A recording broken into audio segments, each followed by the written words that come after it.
May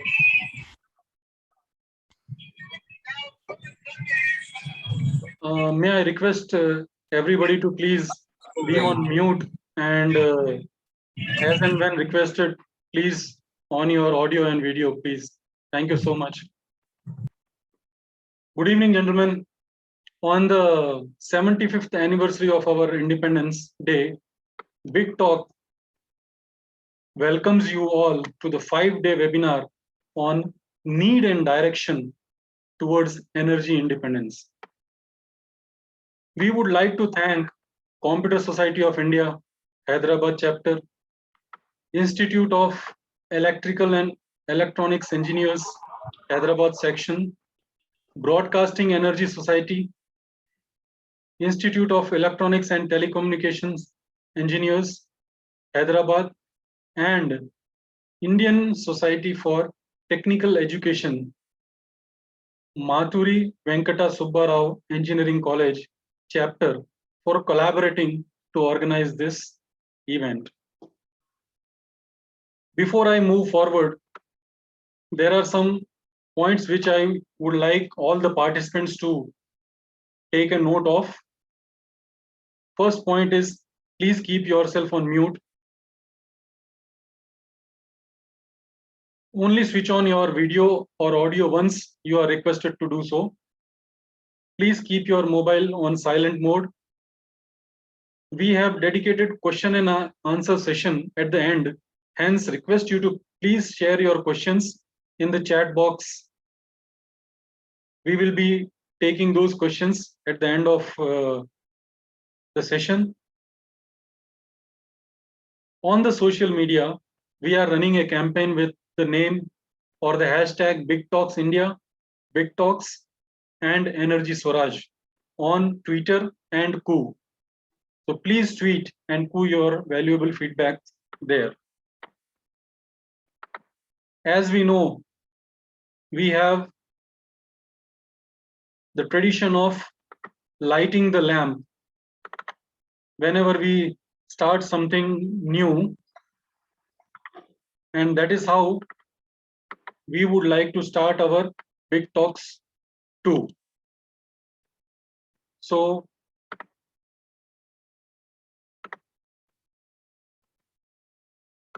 lighting the lamp, sir.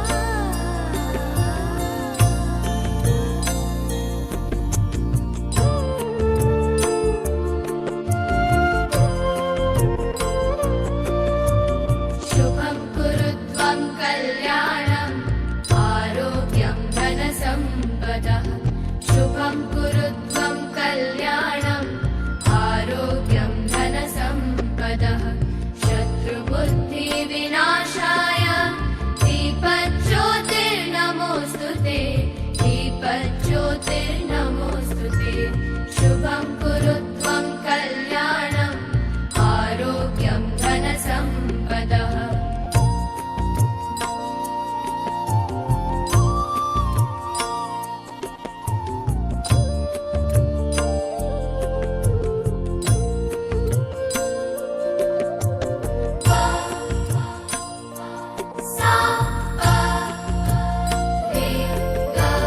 दीपज्योतिर्परब्रह्म दीपज्योतिर्जनार्दनः दीपज्योतिर्परब्रह्म दीपज्योतिर्जनार्दनः दीपो हरतु मे पापं सन्ध्यादीपनमोऽस्तु ते शुभं कुरु त्वं कल्याणम् आरोग्यं धनसम्पदः शुभं कुरु त्वं कल्याणम् आरोग्यं धनसम्पदः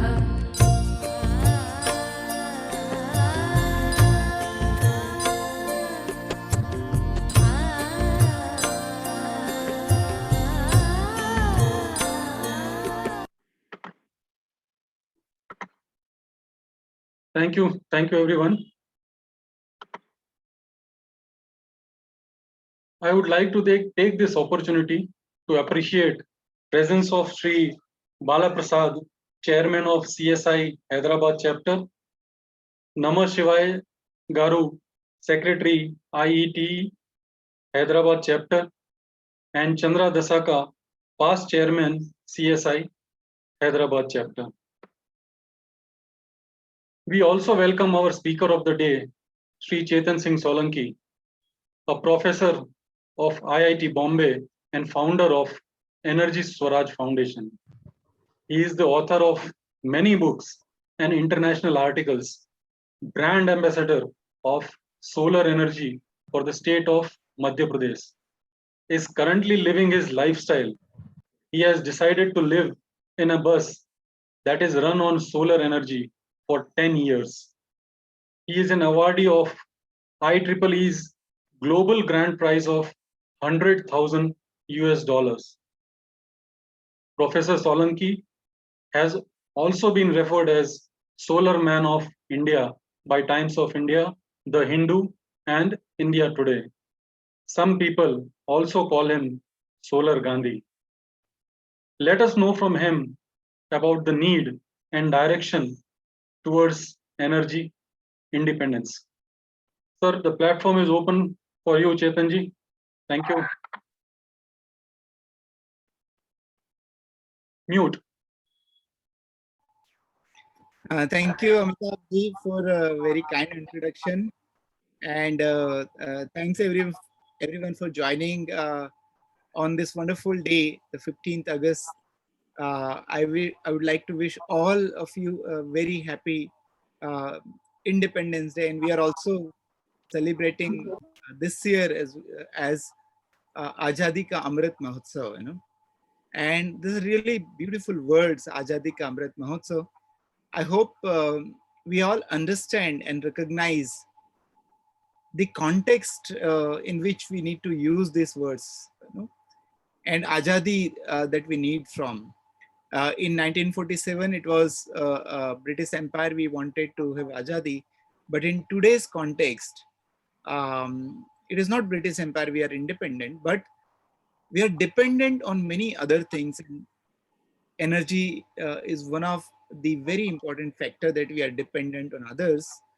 And as we go along in this series, we'll realize how important it is, how dependent we are, and therefore the fact that we are launching this talk series today on the Independence Day has a lot of significance. You know, we are launching it because we believe that we are over dependent on the current sources of energy. We are over dependent on import of energy.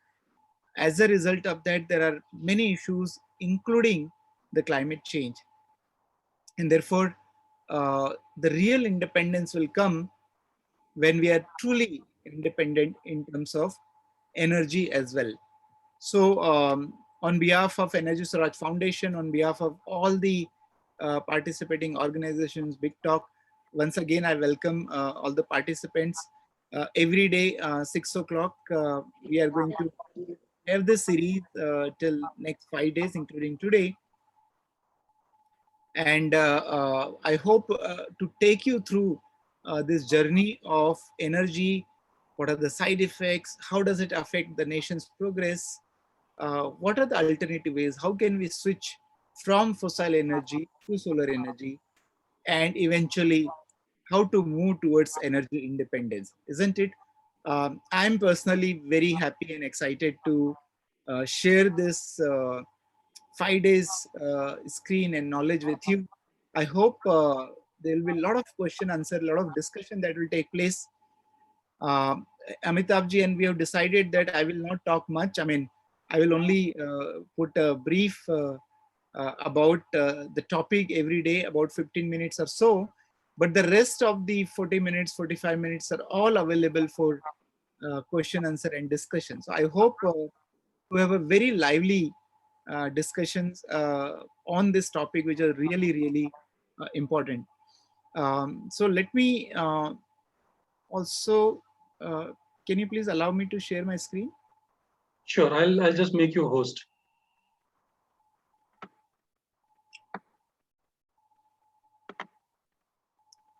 There's another important thing that I would like to tell today, that as a brand ambassador of solar energy for government of Madhya Pradesh, I have been kind of giving advice to the government, and one of the important advice I believe is the energy literacy, and everyone should be energy literate, and we need to really understand a lot about the energy, where it is coming from, where it is going, what are the side effects, etc.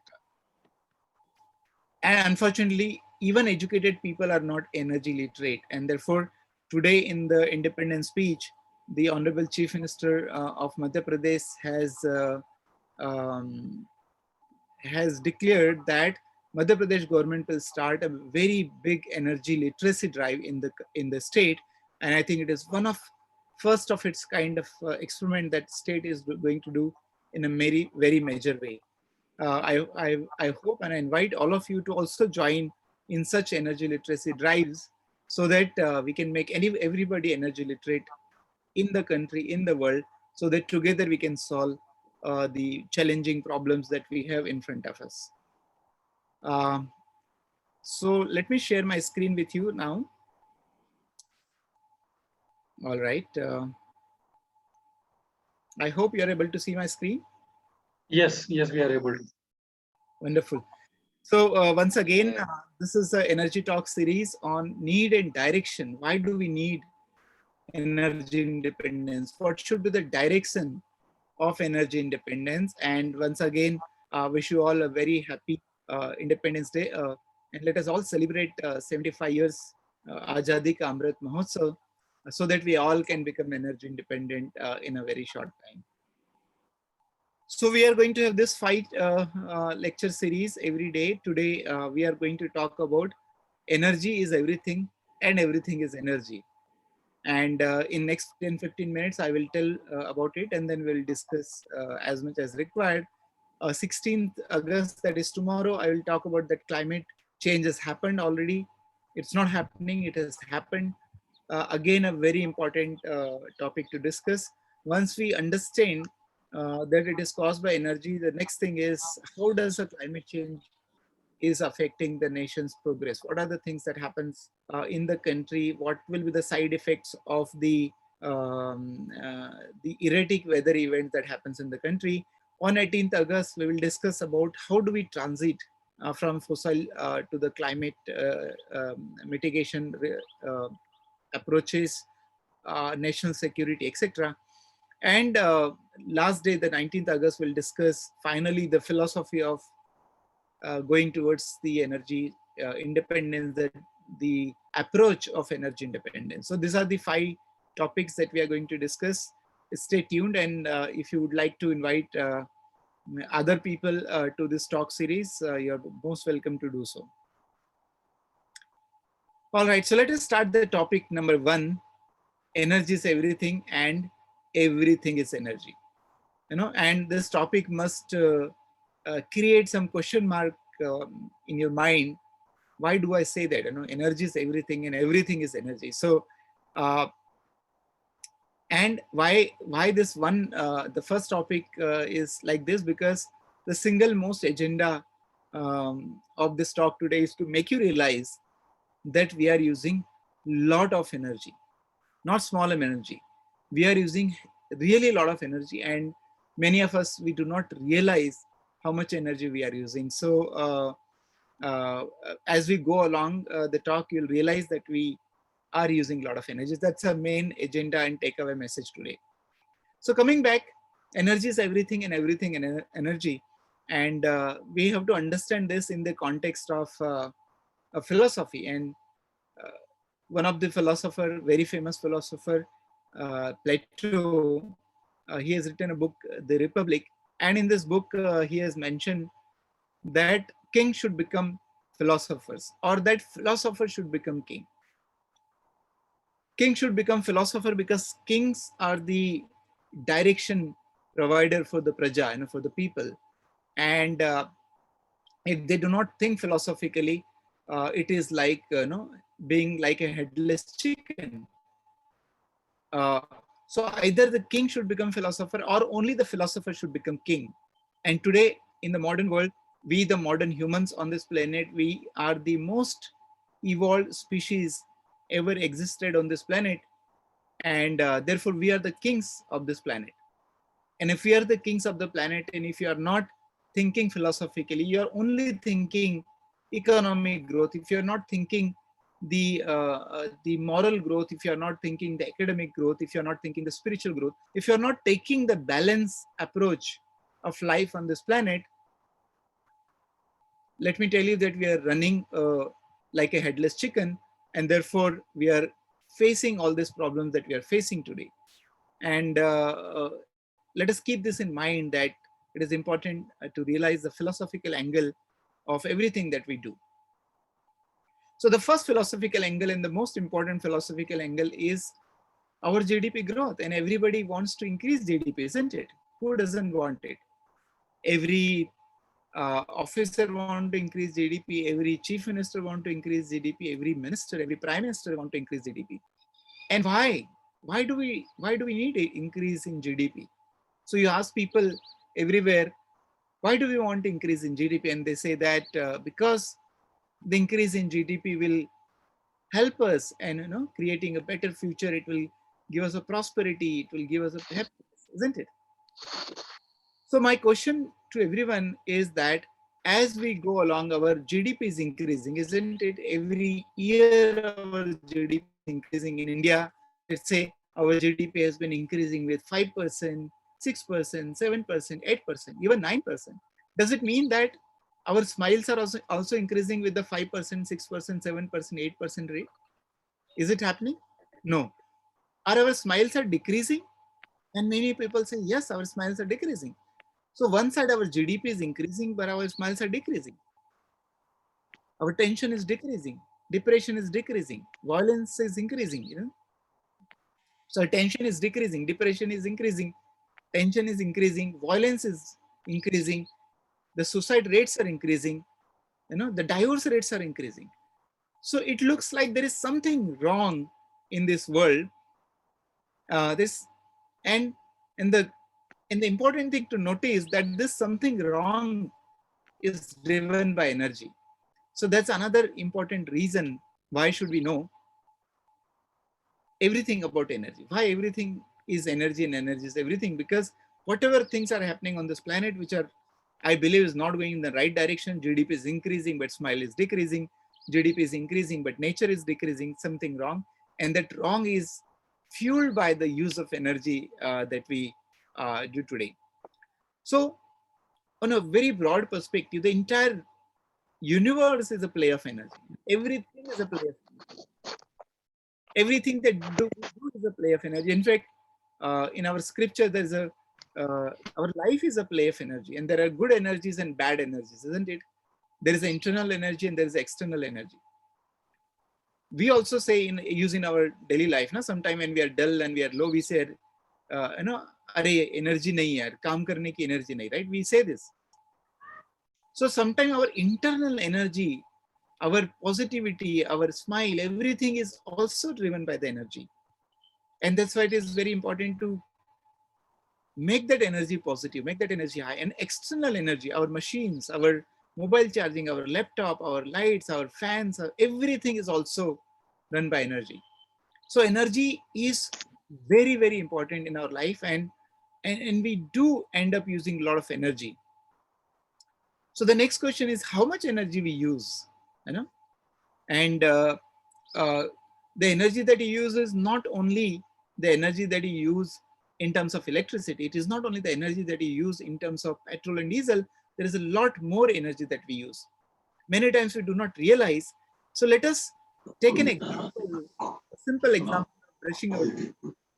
I hope brushes their teeth every day. So let us take the simple example, brushing your teeth. How much energy is required in brushing your teeth? What do you need to brush your teeth? You need a toothpaste.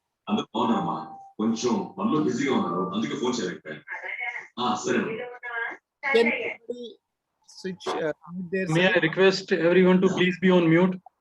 Thank you.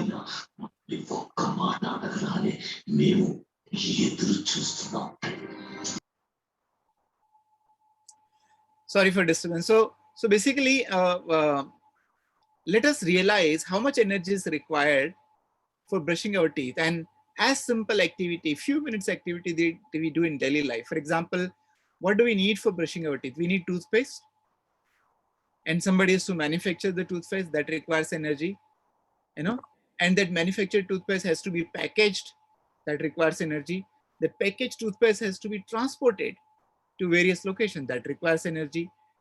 After transportation, the toothpaste will get stored in a shop or in a mall or somewhere. That requires energy. Then you go and buy this toothpaste from the market. That also requires energy. Now that is only the journey of toothpaste. But what about toothbrush? You know, you need to manufacture toothbrush. You need to package it. You need to transport it. You need to store it. You know, you need to go and buy it. But toothpaste and toothbrush are not the only thing that you need. You also need a wash basin, isn't it? And wash basin is a ceramic material, and a lot of energy is required in making that ceramic wash basin. And again, you need to transport, store, and everything. What else you need? You need also a mirror in the morning to see your face while you're brushing your teeth. That is a quartz material, also a high energy intensity process that we need. So that requires a lot of energy. What else? You need to have pipes, you know, to put the water in the overhead tanks. And put the water in the overhead tanks, you need to run your motor, and you need electricity. And once there is a water in the overhead tank, then only water will flow in your taps and you will be able to brush your teeth. So imagine a simple activity like brushing your teeth requires so much of energy, so much of materials, and each material consumption is energy. So imagine how much energy that you're using for everything else also, you know. So energy is required in making it, packaging it, transporting it, storing it, using it, and everything else that we do around it. So this is an example of how much energy that we use. And as I said, one of the agenda of this talk today is to make you realize that we are actually using a lot of energy, knowingly or unknowingly. So for example, look at this picture. You know, this is the picture of any dining area.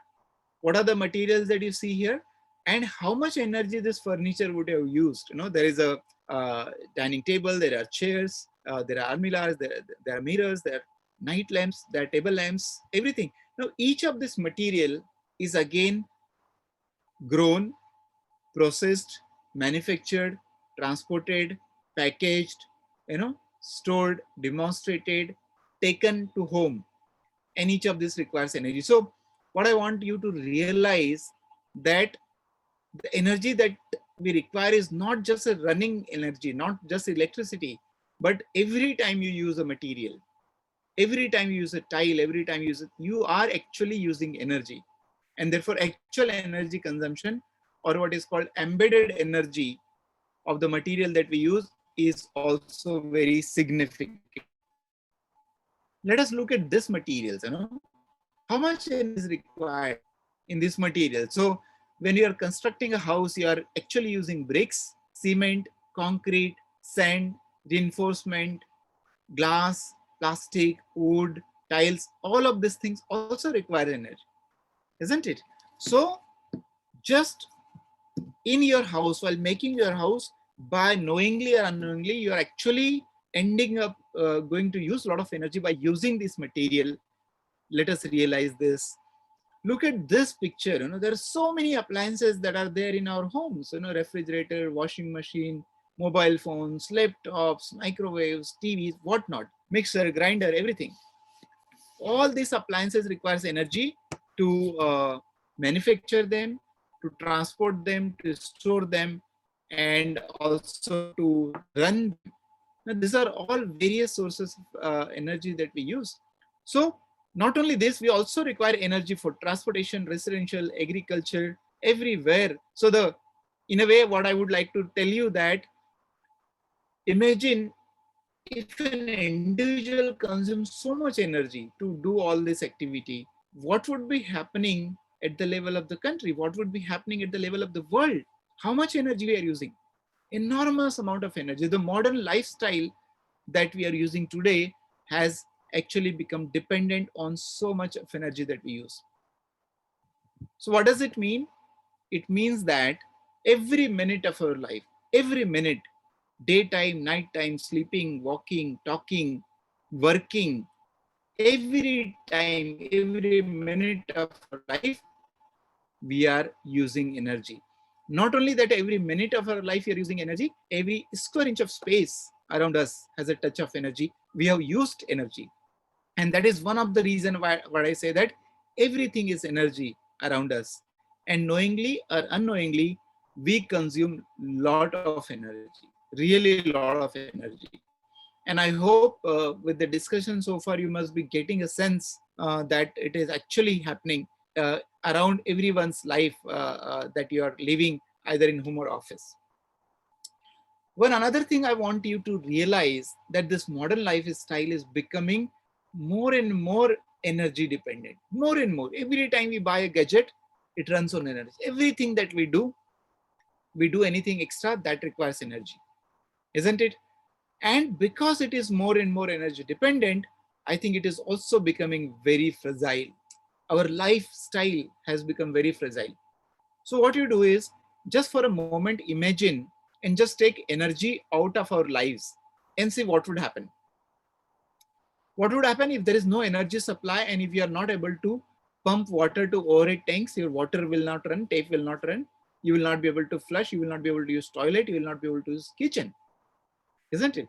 Imagine if there's no electricity supply, your mobile phones will not run, your TV will not run, your microwave will not run. Imagine if there's no petrol, diesel available, you will not be able to travel. You will not be able to go to office, you will not be able to go anywhere. Not only that, you will not be able to go, materials will not be able to reach you.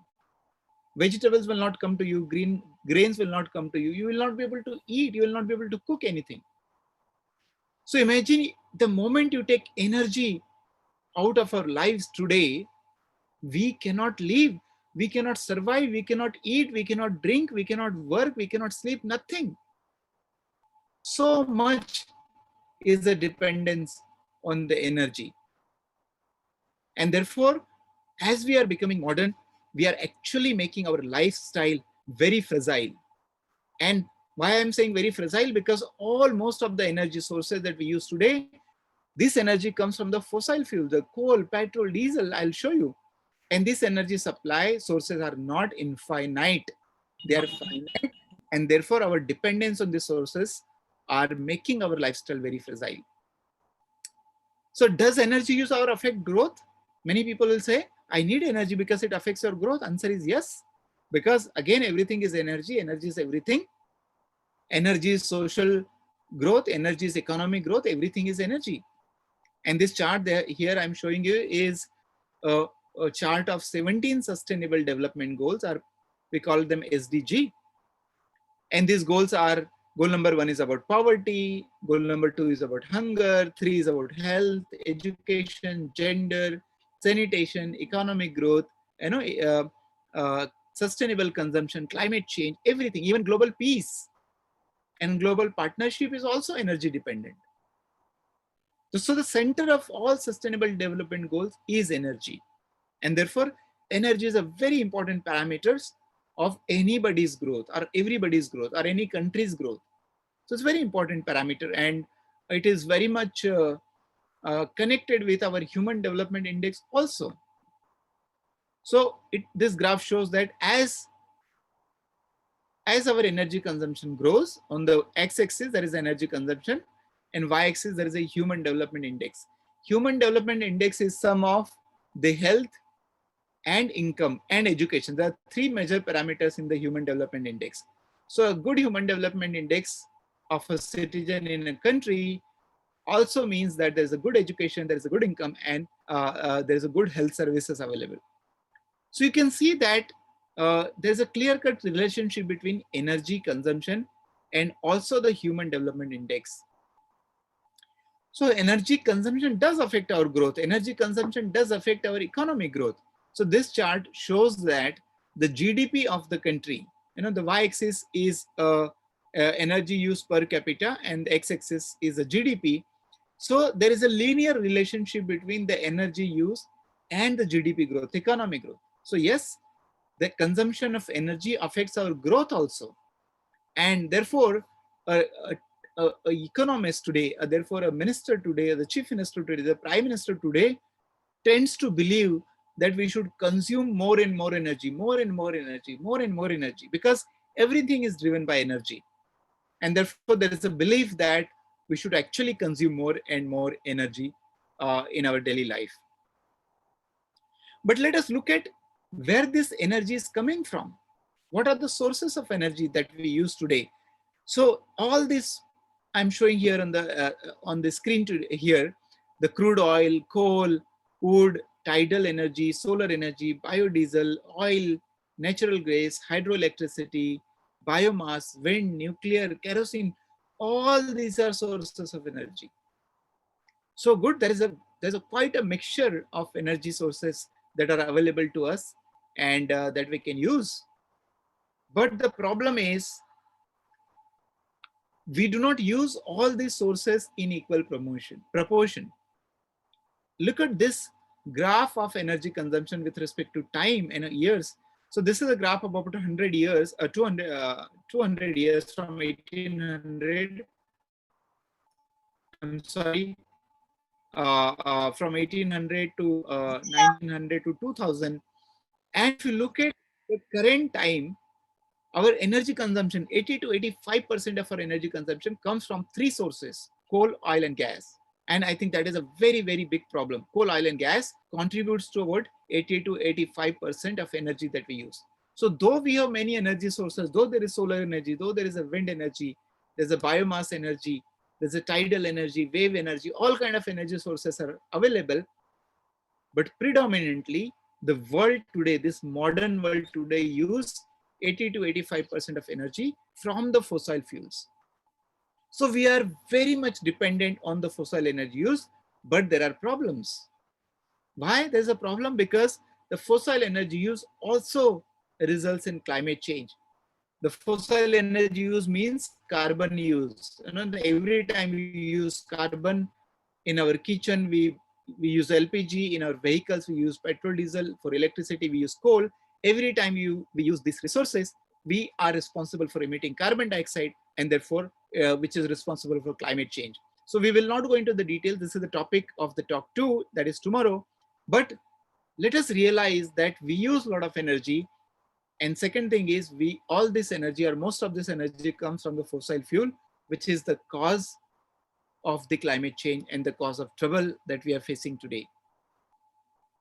So when everything is energy, how can we base our lives on the finite?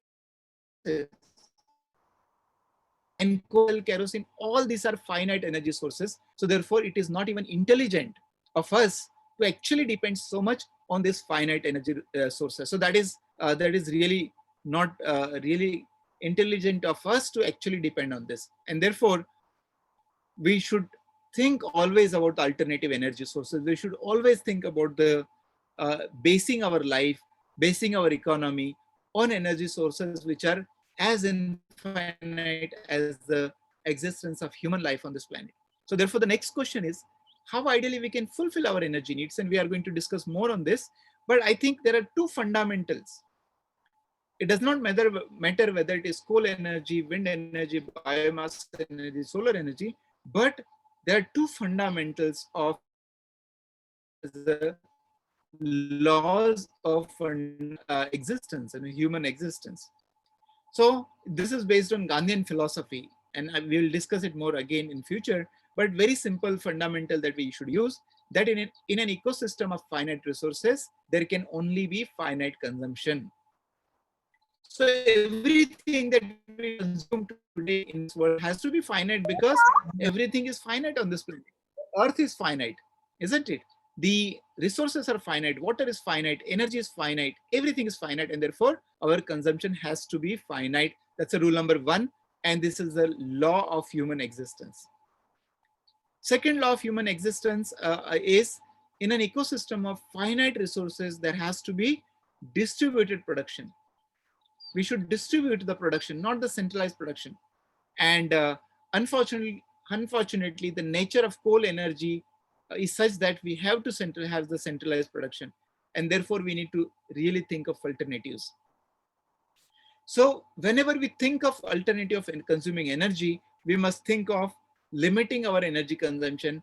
We must think of localizing our energy consumption. These are the two rules that I mentioned. And when we apply these two rules in order for fulfilling, generating and fulfilling our energy, it becomes Energy Swaraj. And that is what we are trying to spread as Energy Swaraj Foundation. I am right now sitting in this bus. I have decided to live in this bus for 11 years from 2020 last year till 2030, till we achieve the goal of sustainable development, till we make human life sustainable, till we mitigate the climate change. I'm going to live in this bus without going to home. And right now I'm sitting on this window here with the white curtain. I hope someday I will be among you, and hope you will be able to join this yatra. So when we think of energy as an alternative, when we think of Energy Swaraj, we think of energy independence. When we think of Energy Swaraj, we think of energy by locals for locals. When we think of Energy Swaraj, we think of solar energy. When we think of Energy Swaraj, we think of surrendering electricity connection, becoming independent. And that's why I said in the beginning that when we are talking about 75th Independence Day celebration, we are talking about Azadi Ka Amrit Mahotsav. I think the best celebration of this independence is by becoming independent in terms of energy. Even our Prime Minister today in the speech has mentioned about India becoming independent in energy by 2047. But I believe that is far too late. We don't have so much time. And I'm going to show you tomorrow why we are running out of time, why we do not have so much time to mitigate the climate change, and we have to become energy independent right now, today, tomorrow, 1 year later, 2 years later, not more than that. And that's why we need to create this kind of a public awareness. So with this note, I hope I made it clear to you that, and these are our partners who are helping in organizing this talk. So I hope I have made it clear today that we are actually consuming a lot of energy, and everything that we do in our life, morning, evening, afternoon, we consume energy. Majority of this energy comes from the fossil fuels, and fossil fuel usage results in a climate change. Also, fossil fuels are finite, and therefore our long life cannot be based on anything that is finite. So considering this, first of all, let us realize that we are using a lot of energy. Every time you do something, every time you buy a cloth, you're using energy. Every time you buy a vegetable, you're using energy. Every time you do an activity in your life, you're using energy. So become sensitive to energy use in your life. And once you become sensitive to energy use in your life, there will be a ray of hope that we will be able to do something to solve a very big problem, which is called climate change. It is an existential problem that we are going to discuss tomorrow. So right now, as I said, I'm going to talk less and we are going to discuss more. So with this note, I am going to stop here. Thank you very much for your attention. I hope to continue you discussion next 5 days. And I'll stop here, and I will be very happy to take question and answers. Thank you very much. Thank you, Chetanji.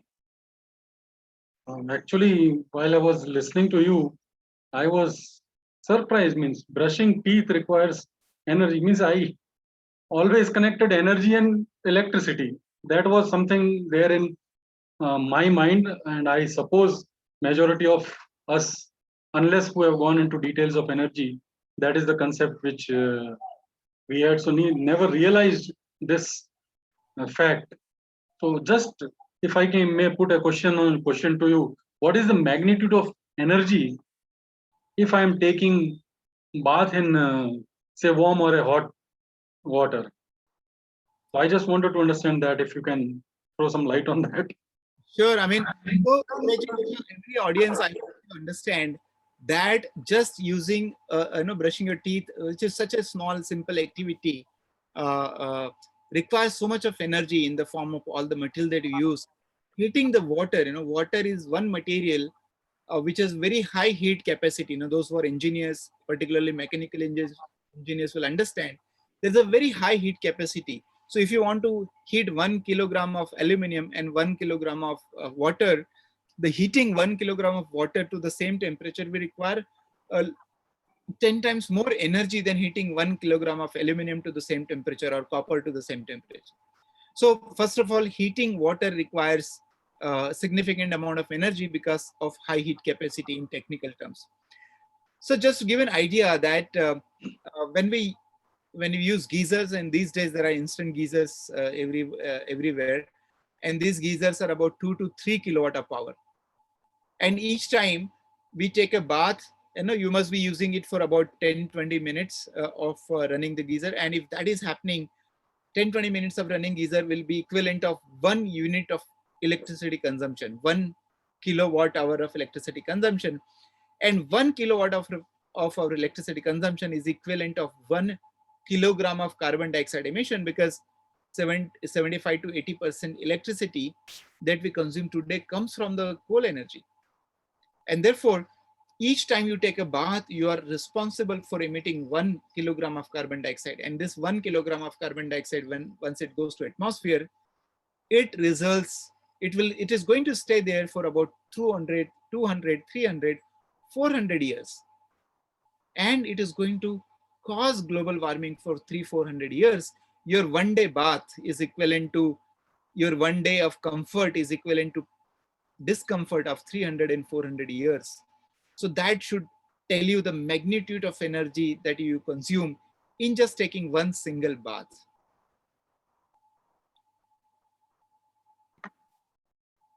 Now I understand why our ancient knowledge always preferred to have bath in normal waters.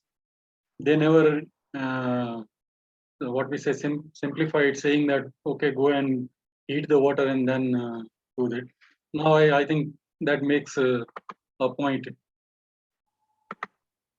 So there is a gentleman, Professor Solanki.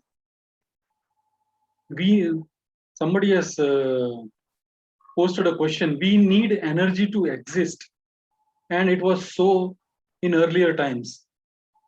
From the day humans are on Earth, there is usage of energy. So are you saying we need to benchmark and reduce? Since we can't go backward, what is the way out? This, I also had one question from my side, which I would club to that how much can we live without using the energy?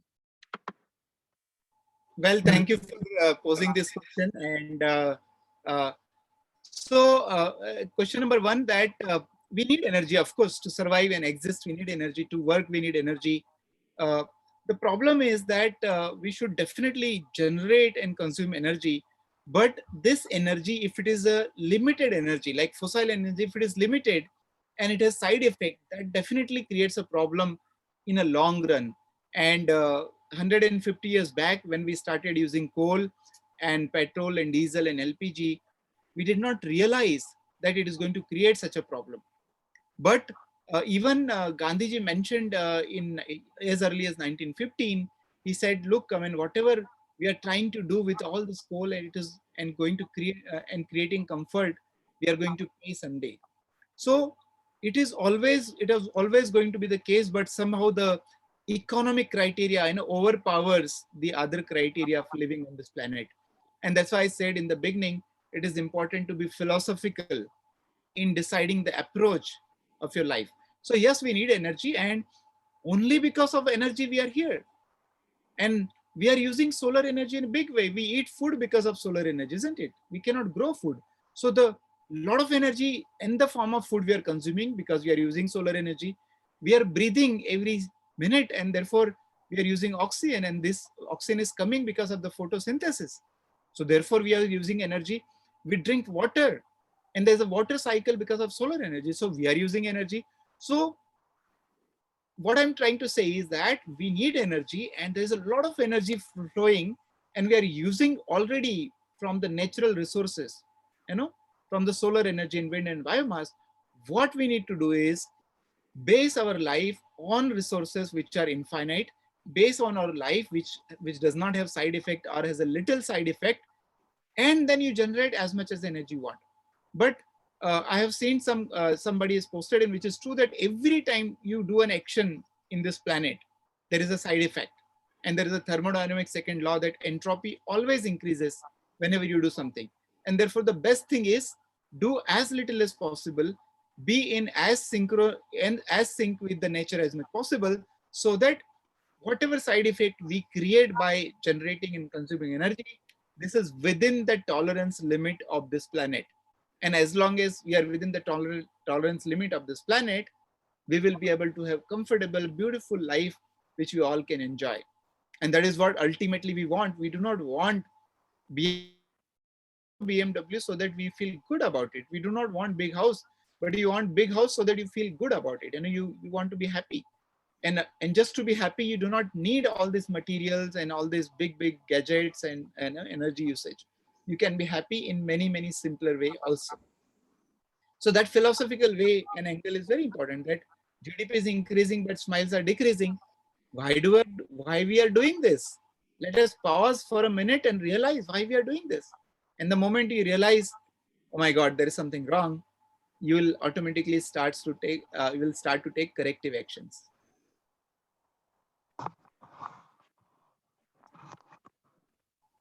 Thank you, Chetanji.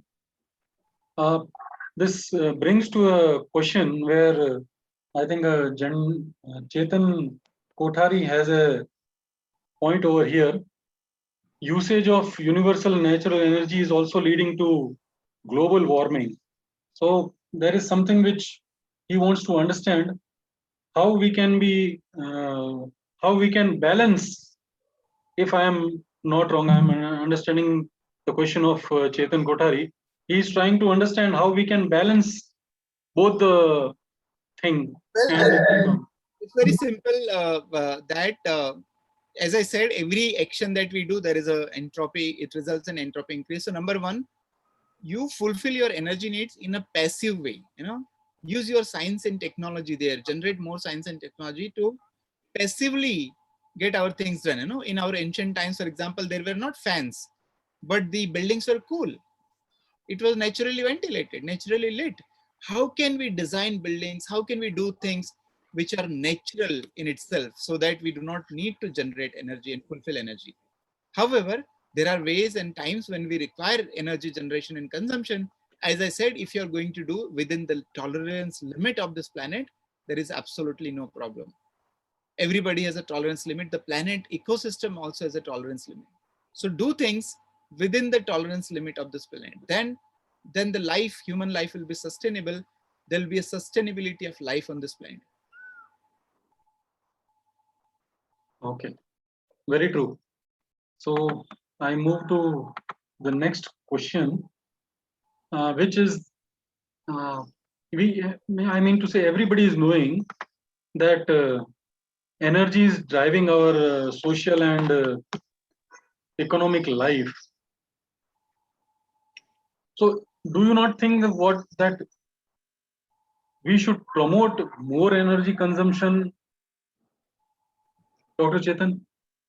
Yeah, I mean, of course, it is very clear that the consumption of energy is a driver for social life and economic growth and social growth parameters.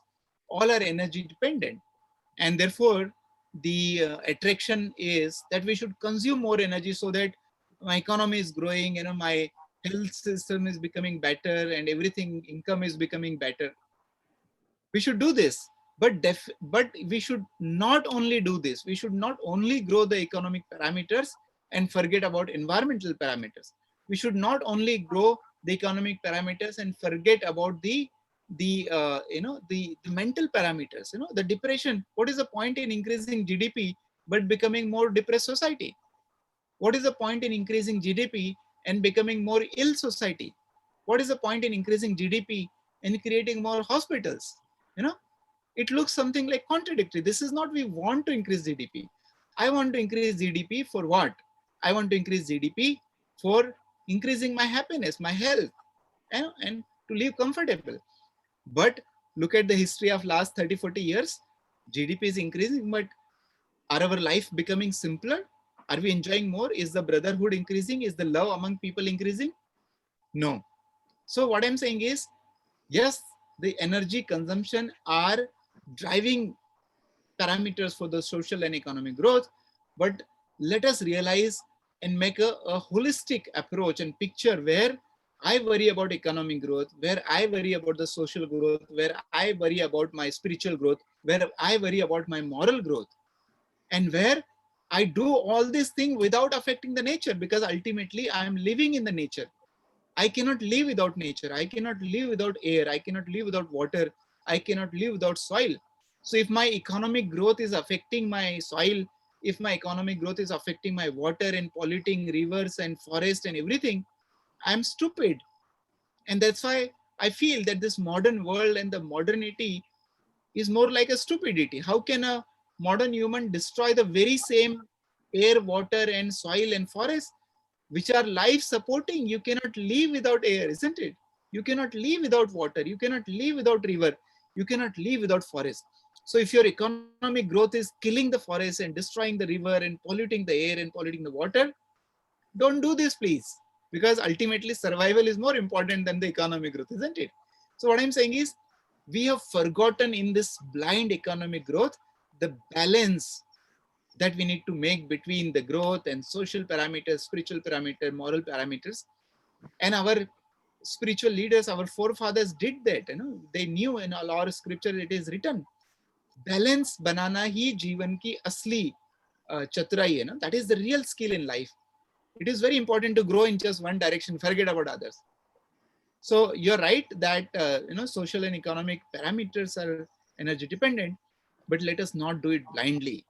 Where do you want to go? What do you do on going to the moon and Mars if you cannot ensure that there's a clean water available to every citizen?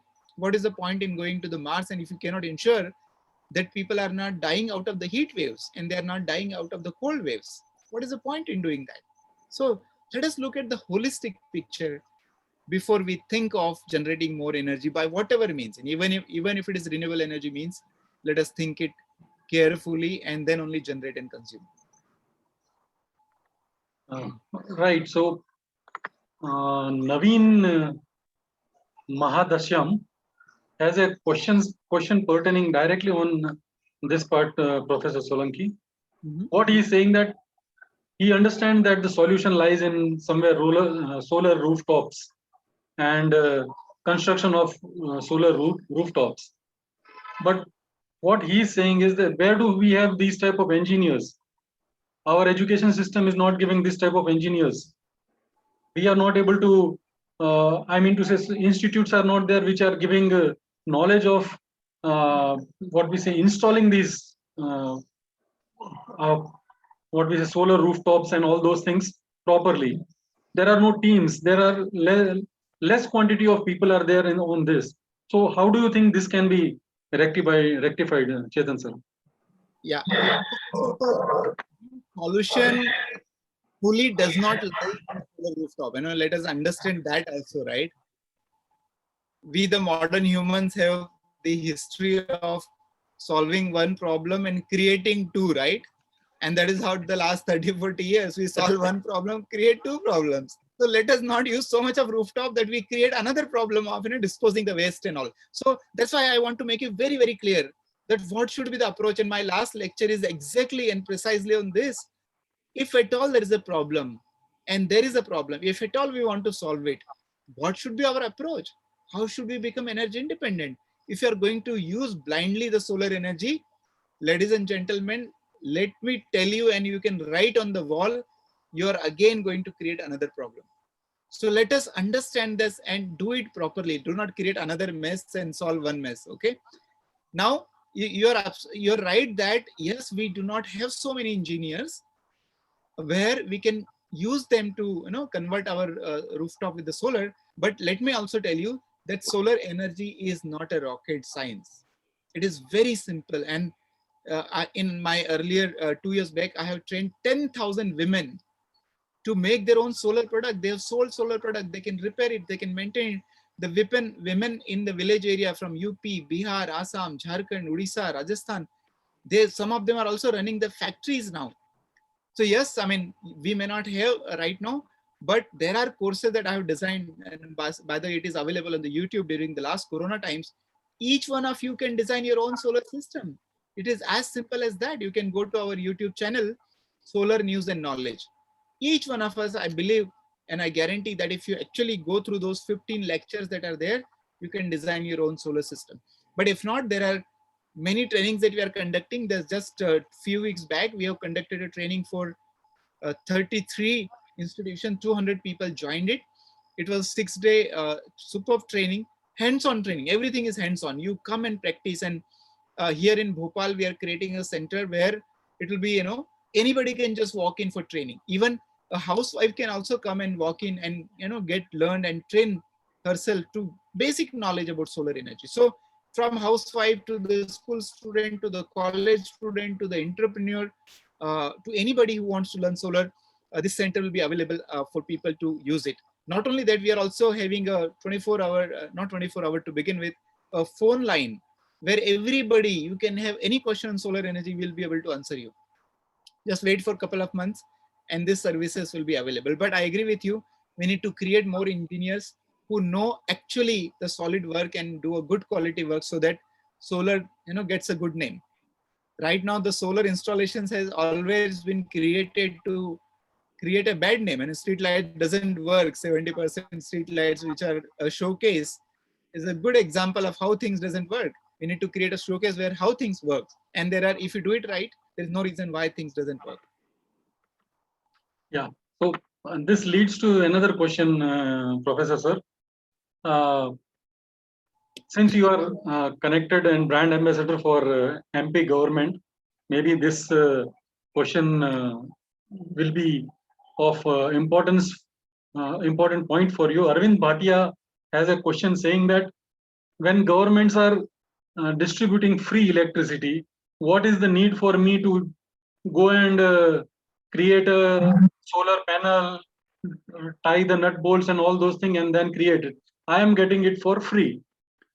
While we are discussing here, majority of us are from good society, so we may understand, we would try to understand, but this is for the people who are below poverty line or in the poverty line. So when they are getting everything free, what is the thing that will charge them to use this energy? Well, first of all those nice people, good, intelligent people, educated people, even if those people adopt to solar energy, we do not have to worry about the people who are getting free electricity. So that's why I said a philosophical angle is very important. Otherwise, you will never be able to reach to the solution.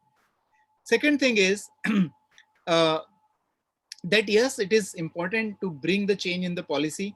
I also believe that, and the government will not change this policy, because their whole game is in the vote bank politics. And even if I logically can convince, they are not going to, listen to it, which is very clear, And therefore, the approach that I have adopted, and I will show you tomorrow that how late we are, how short we are of time to correct the thing. And therefore, let us not depend on the policy. Let us not depend on anybody.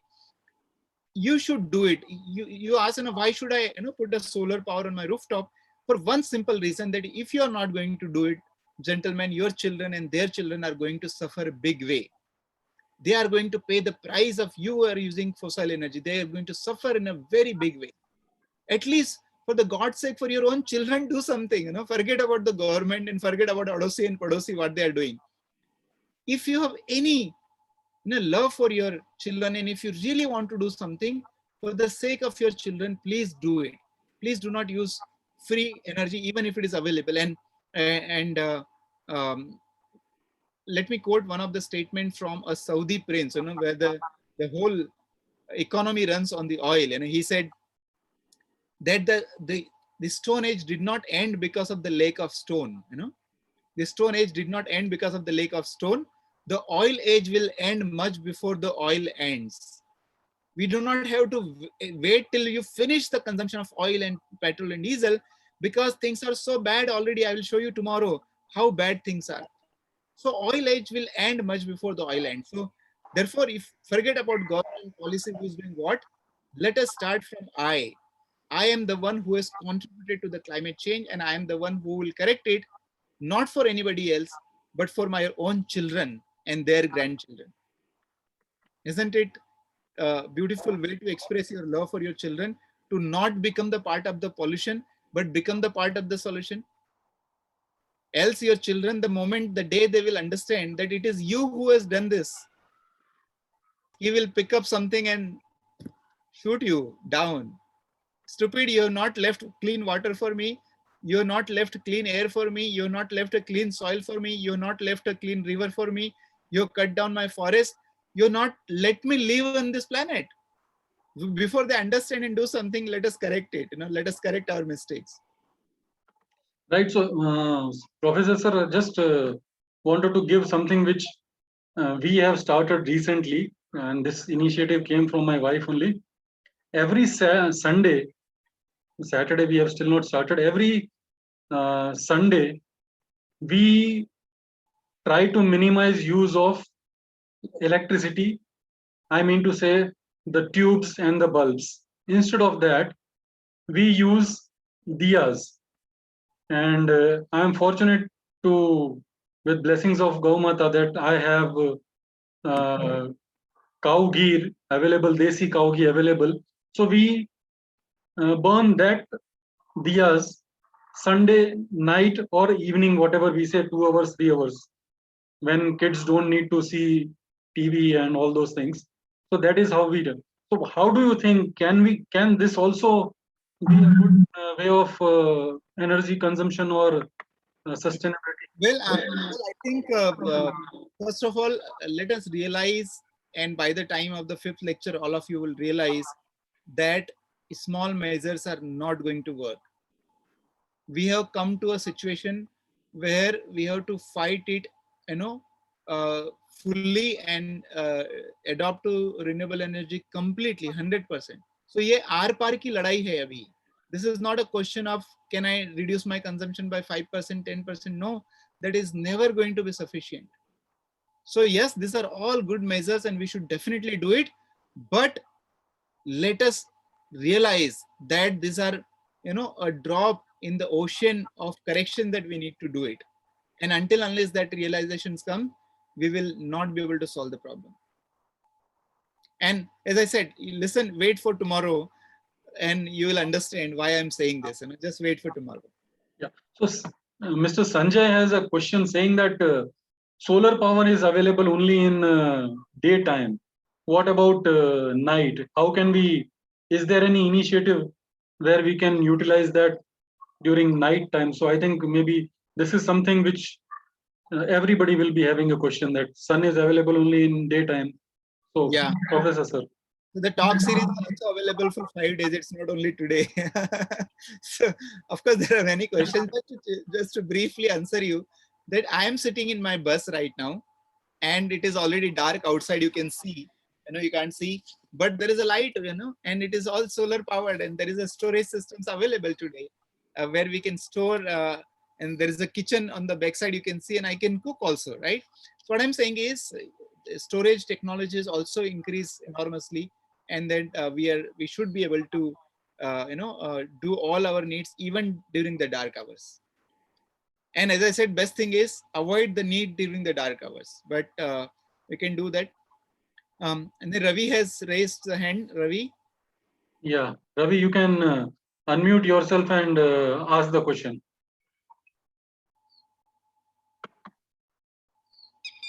You're still you need to unmute, Ravi. Can you hear me okay? Yes. Yeah. Excellent. So I'm following this discussion since last half an hour, 15 minutes now.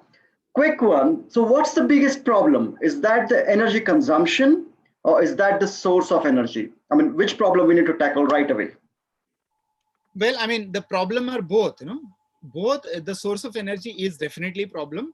But as I said, even if you are going to consume too much of energy, and as I said, the fundamental law of existence is that in an ecosystem of finite resources, there has to be a finite consumption.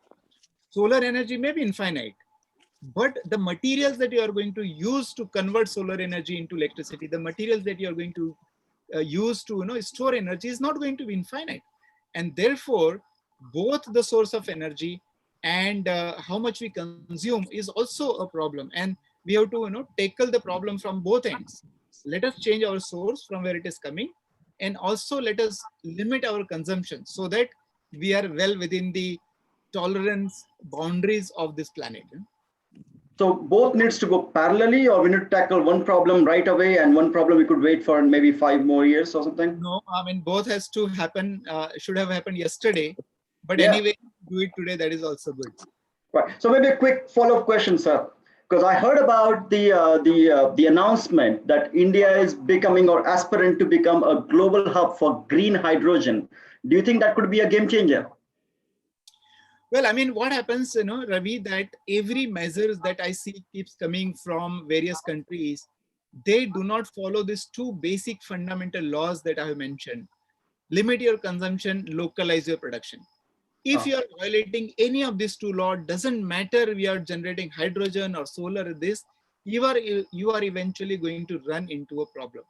Right. Because I feel that these are fundamentals to our existence. And if you are going to create a lot of this infrastructure, it is, like postponing the problems, but eventually you are going to pay for it, and therefore follow these two fundamental laws.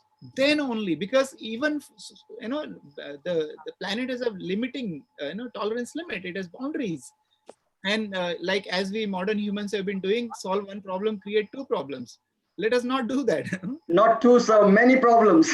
And many problems. So let us not do that. Let us realize and understand. Let us not do that. Okay. That makes sense. Thanks a lot. Thank you, Ravi. Please mute yourself. There is a question from Latesh Nikam. He says, today there is so much of use of energy.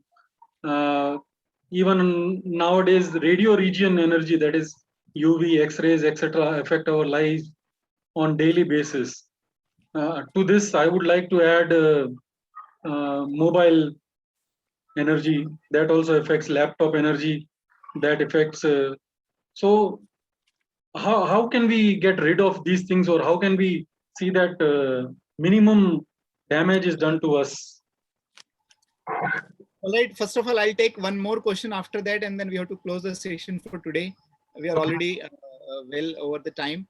Well, I mean, it is true that we are exposed with so many other radiation, and I'm not sure, but within the short span that we are exposed to this, 20 years, maybe 25 years, we are not fully aware about the impact it will have on our body, on our mind. We never worry about our mind, but the whole body is driven by the mind, and the mind is just left to wander here and there, and that is where the problem in the world is all about. So all this radiation, even a smile on somebody's face, has an impact on us. Even a dull face has an impact on us. So definitely all this radiation is bombarded around us. We have definitely impact. We do not know fully to the extent it is going to have an impact on our life and our mind and our psychology. But definitely it does have an impact, and therefore again and again I'm telling you, live within the limits, live within the boundaries.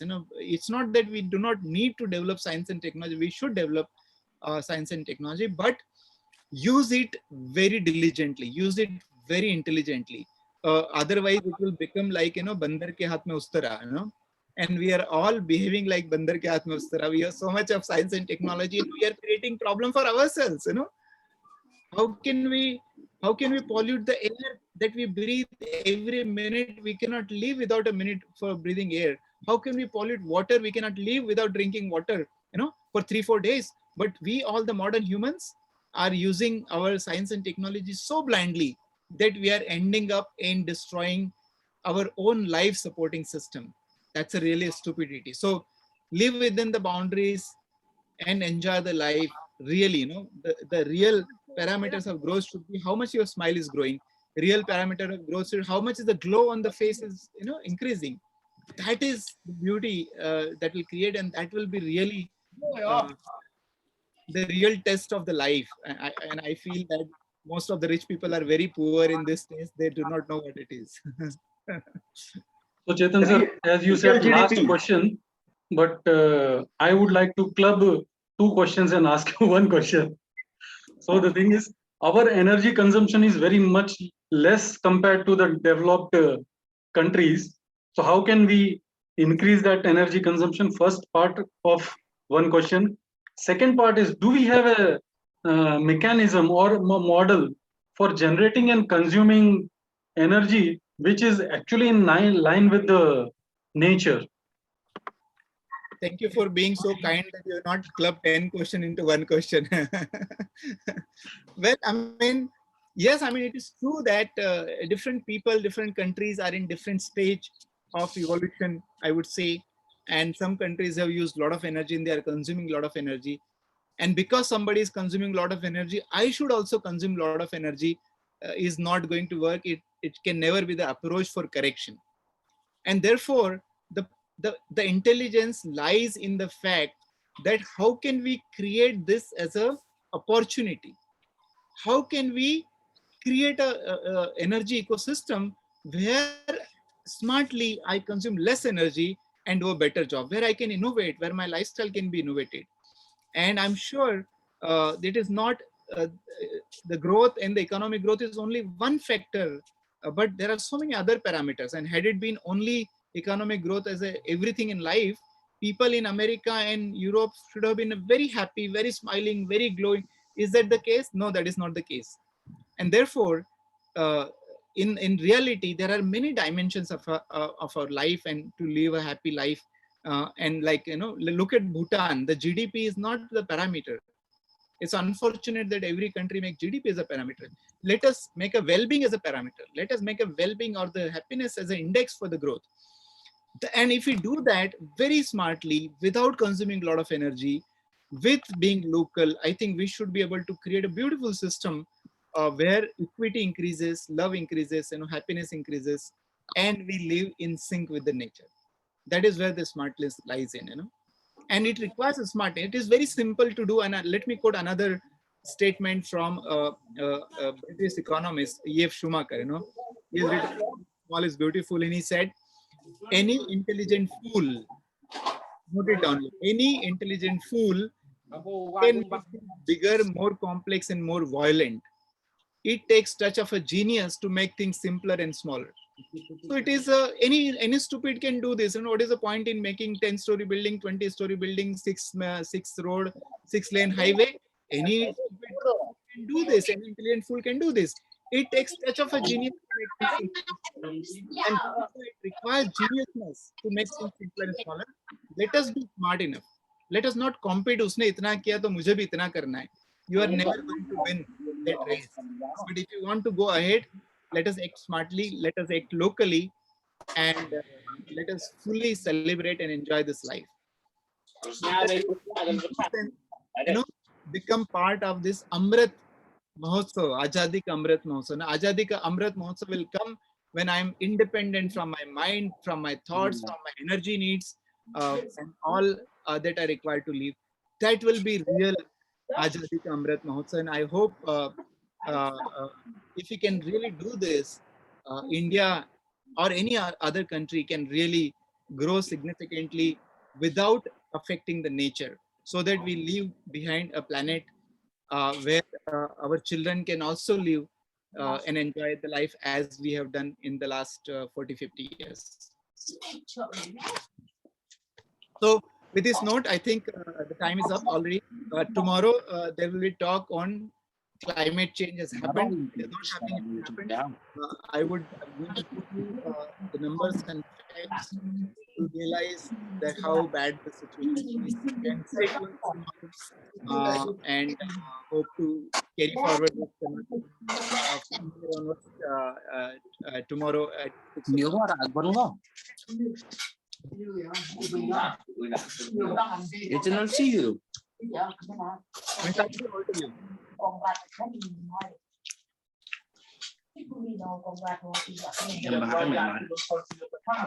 Amitabh, you're on mute. You're on mute. I'm sorry. Before we leave, we would like everybody to come on video so that we can take a photograph. And before that, I would request Bala Garu to please give a vote of thanks. Bala sir. Thank you. I hope I am audible. Yes. So first of all, wishing you all a very happy Independence Day, and I'm extremely happy to have this Energy Independence Initiative through Big Talks web 5-day webinar series. Thank you, Dr. Chetan Solanki, sir, for giving away very good insight on the energy independence and the Energy Swaraj Foundation initiatives. There are many key takeaways which we had on this day one of the webinar related to the energy independence. First of all, energy is everything and everything is energy, which is driving our 17 sustainable energy goals. And the two laws which you mentioned, limit your consumption and localize your production, is really key takeaway to drive such kind of an initiatives with every citizen of our country. Saving energy, which is truly helping tomorrow's survival. Energy independence is definitely a source of inspiration for our next generation with energy literacy and education, which we are supposed to drive. It really helps us to promote that education. Finally, it was a great message from your end where we sure that I believe everyone will pledge we will be part of the solution and not part of the pollution. So let me start out thanking, first and foremost, I would like to thank Dr. Chetan Solanki on behalf of Big Talk and our association partners for coming to drive this 5-day webinar series and educating us on the energy independence. Second, most importantly, Amit Bhatnagar from Big Talks, who is a source of inspiration to bring this great Energy Swaraj Talk series, which truly educate and drive the literacy around the energy independence. I also warmly thank our association and outreach partners, Computer Society of India Hyderabad chapter, IEEE Hyderabad section, and the Power Energy Society chapter, Broadcast Engineering Society, Indian Society for Technical Education, Institute of Electronics and Telecommunication Engineers, ISTE, MBSF faculty chapters, and Energy Swaraj Foundation, which were instrumental in driving and to create the reach and also drive the impact. I also extend my sincere thanks to all the delegates who attended today's event and participated with full of enthusiasm and energy and pledged around 90 minutes of their Independence Day time, which is even more precious for all of us. I extend my thanks to the entire volunteering team, which behind the scenes worked hard in putting up the efforts to evangelize, socialize, and broadcast the entire event to get enough reach. I thank Dr. G. Venkatsubaya, Nuli Namasivaya, Krishna Prasad, and Ajit Mishra, who were right from the beginning of the conceptualization of this event with Amit Bhatnagar helped in driving the momentum. Thank you all for joining us for the day one. And tomorrow, I believe it will be even more exciting stuff to know about the climate changes, which is affecting on the day two webinar. Thank you, sir. Thank you, Balagaru. Thank you. KP sir, I think you're doing the honors of taking the snapshot.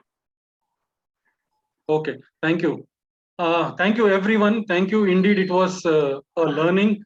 I actually never knew small things also required so much of energy. Brushing the teeth and taking water in shower, so much of energy. We never thought of this. And I will not say it is energy, it is abuse of energy. Amitabh, I hope because of this lecture, people would not stop brushing their teeth. That is very important. But one thing I will do is stop using warm water or hot water. That is sure, I am telling in front of everybody. No more hot water. Howsoever chilled season it is, it will be cold water only. I might change the time and take bath in afternoon, but no hot water. Thank you, everyone. Thank you, Chetan sir. Thank you, all the dignitaries. We'll Thank you close this all. session over here. Thank you. Take care. Bye. Thank Good you. night. See you tomorrow. Thank you. Thank See you you, all Chetan tomorrow. sir. Thank you. Thank you very much, Guruji. Thank you. Thank you, Chetan sir. Thank you for wonderful session, Guruji. Thank you. Thank you. Thank you.